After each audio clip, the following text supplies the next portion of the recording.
El Sacrificio del Inmigrante by Mónica Muñoz. I woke up to the exasperating sound of the roosters crowing so loud as if they were inside my room and the windows were non-existent. I looked over at the clock. It was 5 a.m. Suddenly, the air was filled with a comforting and fresh aroma that could make anyone hungry.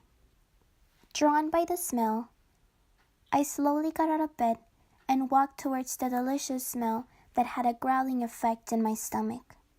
I silently approached the kitchen and saw my father sitting at the table. His swollen, puffy, tired eyes stared blankly into the wall.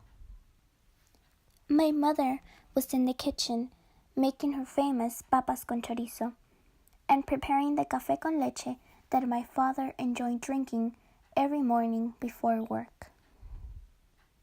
As my father took a sip of his sweet coffee, his eyes became alive and bright. It was as if this café con leche was magical and eliminated the feeling of sleepiness and tiredness. After a few sips of coffee, he looked up at me and smiled. As soon as my mother noticed my presence in the kitchen, her expressive hazel eyes were wide open, and she said with her sweet and loving voice, "Buenos días, Mónica. ¿Cómo amaneciste, dormilona?" I usually responded with the usual, "Pues acostada." But today I was feeling extra grateful and said, "Bendecida."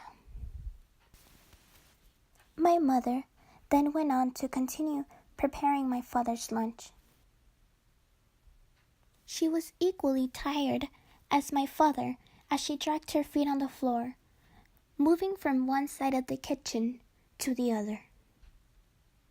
She speedily chopped the already cooked meat to make some tacos. The flour tortillas were in the comal, and their warm smell filled the air. She grabbed the flour tortilla and placed plenty of meat inside.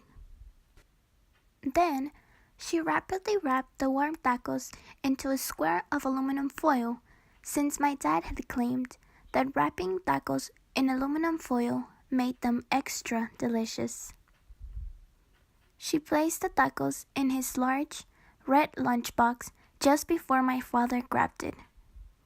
He approached my mother and tenderly kissed her goodbye as he hugged her tightly.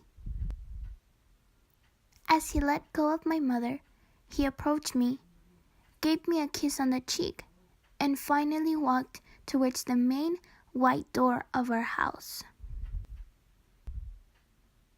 The car keys in his hands clanked against each other as he stepped out the door and walked towards his car.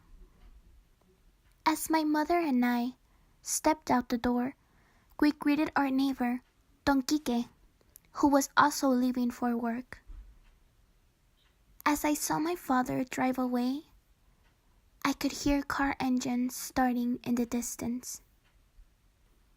As I observed the daily occurrences of the morning, I felt overjoyed to call them my parents.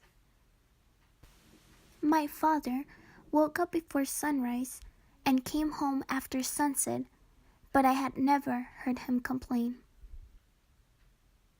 My mother worked in the afternoons, but she had never refused to wake up with my father and prepare his tasty meals with a portion of spicy salsa.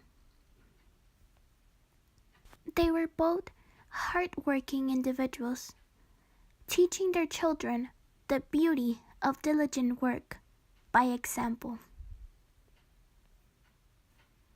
En la vida, nada es gratis.